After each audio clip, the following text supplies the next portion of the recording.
I'm back at Universal Studios Citywalk to check up this week to see what's new, and also a brief look at the Super Nintendo project. So how about you and I dive right in?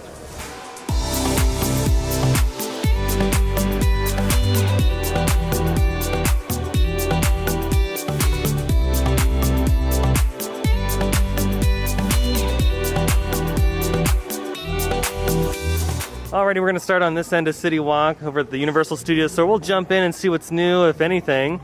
But over here towards the left, as you're walking towards the park entrance, they have it all blocked off because they're filming for America's Got Talent shows in its final segments, and they are using the entrance plaza as a stage, so that's pretty neat. So if you're a fan of the show, be sure to keep an eye out. You'll get a chance to see Universal Studios Hollywood. Billabong and Popcornopolis remain closed, or at least they're only open on the weekends. Some businesses here at Citywalk are just closed in general, and some are only open on the weekends. They still have all of the retro merch. They have the posters, the license plates, the t-shirts, the mugs.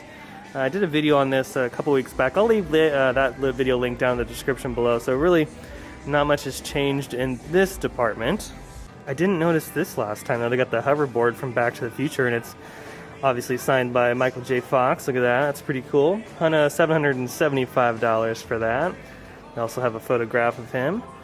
And of course the authenticity of that. Neat. So if you're a huge fan of Back to the Future, here you go. Oh, well, this is a change. It looks like they've raised the price a little bit on the face coverings. They were $6, now they're $8, and the new special is 3 for $20. I wonder if they've done that in Orlando as well. I'll have to check on that next time we're out there in the next couple weeks, but that's just a heads up. The face coverings are just a couple bucks more expensive. But what's cool is I believe the money goes to charity, so that's just an extra couple bucks going to charity, which is nice. There's really nothing new over here either, and to be completely honest, I don't see why they would add a bunch of new merch anyway. I mean, the demand for Citywalk is not as high as downtown Disney, to be completely honest. And Citywalk usually sees a big majority of their crowds when the theme park is open. So yeah, I mean, putting in some new merch here is kind of one of those things where maybe it's just not really needed. Right next to the Universal Studios store, Little Bird is permanently closed and is no longer a part of Citywalk. So don't know what's going to be replacing it, and by the looks of things, it's going to be a while until there's a replacement.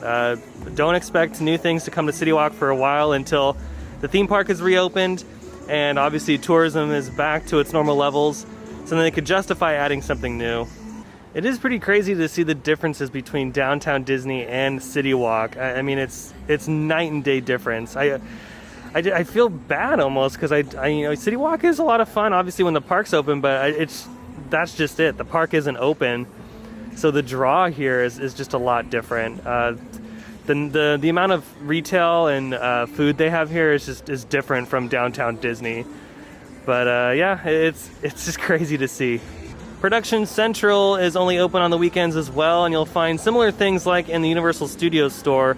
I believe they have more monster-related stuff, but still haven't had the chance to come in here on the weekend yet. One of these days we'll have to check up into Production Central. Now, as far as the Super Nintendo project is concerned, a lot of progress has happened on that, quite a bit, to where it's like I was kind of surprised to see that in person.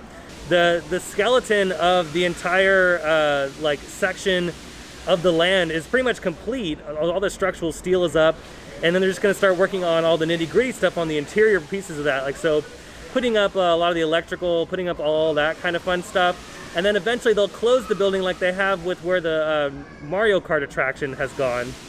So same sort of process, just obviously done a little bit later than the main Mario Kart building.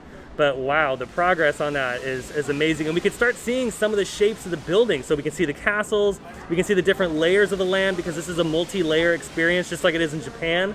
So I am super stoked. I can't wait for this to open. And I can't wait for the park to open so we can get a better view of the project in general. And you know, watching these projects go from just a pile of dirt to structural steel to lots of details is such a fun process, and it's just so cool as an enthusiast to watch these projects come out of nothing. And shout out to the people at Universal that are working really hard. It is a monumental project for sure. This is not an easy task, so it's gonna be fun to see this over time. Keep hanging in there, King Kong. Don't worry, buddy. I hope the parks open up soon. I really do. I'm right there with you. As we're moving our way closer to the movie theater, Starbucks remains closed. I think is only open on the weekends, if I'm not mistaken. It might just be closed in general. And of course, Blaze Pizza is still open, which is nice. Here's a current look at Twosome's Chocolate Emporium. Like I've said earlier, the projects here at Citywalk are probably on hold indefinitely until they have a better understanding of tourism and how things are going to be in the near future. But once they're more certain, I can guarantee that this project will go ahead and accelerate into the next phases because it's really popular out in Orlando. We had the chance to eat there and the food is really good. So I'm hoping that the project moves along nicely eventually down the road. But for right now, it's just kind of sitting and waiting, watching and waiting like we are. iFly, Margaritaville, Wetzel's Pretzels, and Samba remain closed. Still don't know the status on these, and again, I think they're just going to open up when the theme park opens up, which is yet to be determined because the state of California has yet to give guidelines for theme parks. We're just going to have to keep watching and waiting on when that's going to happen. Over here in the far corner, the things that remain open are Buca di Beppo, Shoe Palace, and the Raiders store. Those are the only three things back here. I believe Cinnabon is also closed, and then the Sandal location. And I think that's about it. I know Voodoo Donuts is open, so if you want to grab a dozen donuts, you're more than welcome to do that. But everything else on this side, yeah, it's pretty much closed up. Actually, my mistake, Cinnabon is open. So this must have just been recently because the last time I was here, they weren't open. So it's nice to see Cinnabon open. So Cinnabon, Buca di Beppo, Shoe Palace, and Raiders are open on this side. Even though Citywalk is pretty dead, I'm pretty confident that once the theme park opens up, this will change drastically. Citywalk thrives when the theme park's open, so it's gonna change here soon. They've updated the Citywalk maps, and we've found out what's going in the place of Subway, and that's Firehouse Subs. So if you're a fan of that, it's now coming to Citywalk. And then here's a current look at the Subway location. Everything's been boarded up, so you can't see on the inside. And I'm sure they'll be working on this relatively soon. And I don't think it'll be ready to go once the theme park opens up, but shortly after, I would assume this will be ready to go because I don't think the install is going to be that bad. Over here at the Habit, they're still working on this, and then we've heard a lot of rumors about Panda Express possibly not reopening at all. I think they might scrap this location, which, if true, will be that would be kind of a shocker because Panda Express is one of the most popular locations here at Citywalk as far as an eatery. Again, take this with a grain of salt. This is just what we're hearing in the rumor mill. I don't really take anything seriously until the company makes an official announcement. Over here at Karl Strauss, they have packed up and are officially not coming back. Karl Strauss is done here at Citywalk. I just feel so bad because every time these places close, it's just you know, it's one less place for people to work and you know, make a living. So it's definitely hard times for sure. And I hope that you know, soon this may be replaced with another restaurant or something. But it kind of sucks to see these businesses close. You know, like Ludo Bird's permanently done, Karl Strauss permanently done, Panda Express might be on its way out. I mean, there's just it's sad, and I just hope for the best in the near future. I really hope things do get better. As I'm just kind of hanging out here, I just want to give a huge shout out to my Theme Park Obsession members on Buy Me a Coffee. Thank you so much for the love and support.